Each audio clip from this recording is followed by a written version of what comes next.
श्री जी steno Vrindavan Ramdhari Gupta खंड 2 प्रतिलेखन संख्या 105 गति 100 शब्द प्रति मिनट। प्रारंभ करें। महोदय, पिछले कुछ दिनों से हमारे देश में बाल दास्यता विरोधी आंदोलन लगातार मुखर, संगठित और व्यापक हुआ है, जिसके नतीजे भी सामने आए हैं। इसके प्रति बाहरी दबाव भी है, लेकिन स्त्रियों के कम होते जाने के खिलाफ न तो देश में कोई संगठित आंदोलन है और न ही कोई बाहरी दबाव बराम। जिस प्रकार बाल दास्ता का संगठित विरोध हो रहा है, उसी तरह स्त्रियों के गायब होने का क्यों नहीं।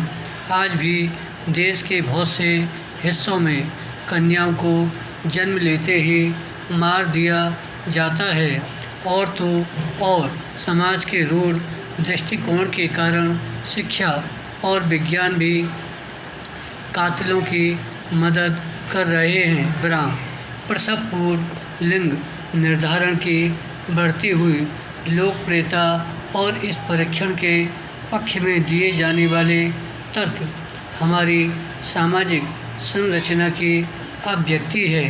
कुछ लोग बेहद शर्मनाक तरीके से कहते हैं कि बेटी हो या बेटा, यह निर्णय लेना हमारा प्राकृतिक अधिकार है। बराम इसके लिए यह लोग बच्चों की सीमित संख्या का तर्क भी देते हैं। बराम इनके अनुसार जब बच्चों की सीमित संख्या का अधिकार उनका है, तो वह बेटा हो या बेटी, यह भी उनका स्वतः सिद्ध अधिकार है। बराम कुछ लोग यह तर्क भी देते हैं कि ऐसे बच्चे को जन्म देकर क्या फ़ायदा, जिसके साथ आजीवन असुरक्षा का भय जुड़ा रहे। बराम उनके अनुसार न तो बेटी घर में सुरक्षित है, न बाहर।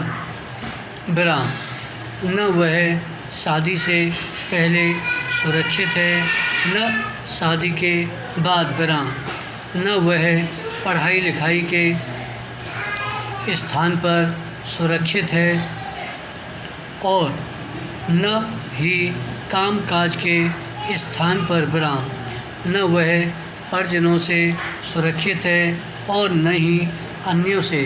फिर इस असुरक्षा के आतंक में क्यों जिया जाए। कितना बर्बर और आदम है यह तर्क कि रोग का उन्मूलन न हो तो रोगी को ही खत्म कर दिया जाए। क्यों नहीं हम उन तमाम कारकों के विषय में सोचते जिनके कारण बेटियां आजीवन असुरक्षा और आतंक के साए में जीने को विवश हैं। क्यों नहीं हम उन तमाम रूढ़ियों, मान्यताओं, संदर्भों और परंपराओं के खिलाफ बगावत करते जो बेटियों को अवांछित बनाती हैं। क्यों ऐसे मूल्यों के पोषण के खिलाफ सतत अभियान नहीं चलाया जाता जो तमाम तरह की गैर बराबरी की हिमायत करते हैं। क्योंकि ऐसी मान्यताओं का पोषण नहीं किया जाता तो यौन आधारित असमान रूढ़ियों का खंडन करती हैं। दरअसल हमारी मानसिक संरचना पूरी तरह से विभाजित है। एक ओर हमारा संस्कारगत मन है, दूसरी ओर है नई चेतना से सुसज्जित मन। विराम संस्कारगत मन यौन आधारित गैर बराबरी का पोषण करता है, लेकिन नई चेतना से सुसज्जित मन उसका विरोध करता है। लेकिन संस्कारगत मन नई चेतना पर हावी हो जाता है और यथा स्थितिवाद को बनाए रखने में जुट जाता है। बराम नई चेतना से सुसज्जित मन संस्कारगत मन के विरुद्ध लंबी अवधि तक संघर्ष नहीं करता है। बराम नई चेतना की कूंद भर से संस्कारगत मानसिकता को बदलना संभव नहीं है। यही कारण है कि स्त्रियां लगातार गायब होती जा रही हैं और कहीं से कोई आवाज़ सुनाई नहीं पड़ती। धन्यवाद। श्री